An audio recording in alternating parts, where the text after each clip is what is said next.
Jau 6. kartą Joniškio žemės ūkio mokykloje šurmuliavo Jurginių kermošius, kurį mokykla organizuoja kartu su Joniškio kultūros centru. Šventės organizatoriai džiaugiasi, kad joniškiečiai nepabūgo lietaus ir rinkosi pavasario šventę, o ateiti vertėjo. Čia buvo galima įsigyti vaismedžių, vaiskrūmių sodinukų, svogūninių gėlių sėklų ar smulkiųjų prieskoninių žolelių. Lygiai taip pat kaip ir rudenį vykdomos mūsų jau tradicinės mugės metu susirenka į Kermošių daug tautodailininkų, susirenka taip pat ir prekybininkai, vadinasi lankytojai šito renginio gali nusipirkti, įsigyti kažką tai savo patinkančio, be viso šito tai puikiai proga pasirodyti Joniškio rajono saviveiklininkams. Joniškiečiai džiaugiasi kasmetiniu renginiu ir mano, kad jis būtų buvęs dar gražesnis, jei ne pavasario išdaiga lietus. Tik gaila tų organizatorių, kad būdavo labai smagu, kada būdavo šilta, gražu, o dabar jau taip jau liūdnoka, ką padarysi.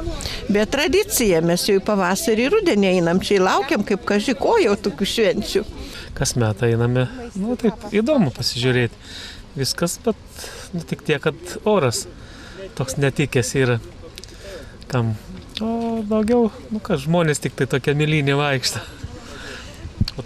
O man tai oras taip pats geriausias oras, dar gana, kaip sako, yra.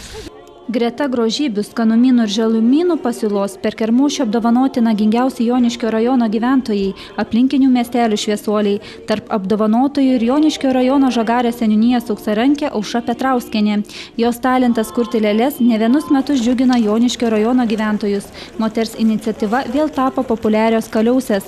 Aušros Petrauskienės pagamintas kaliauses kasmet galima išvysti Žagarės vyšnių festivalio metu. Anot amatininkės, toks įvertinimas įkvėpė nesustoti ir toliau kurti.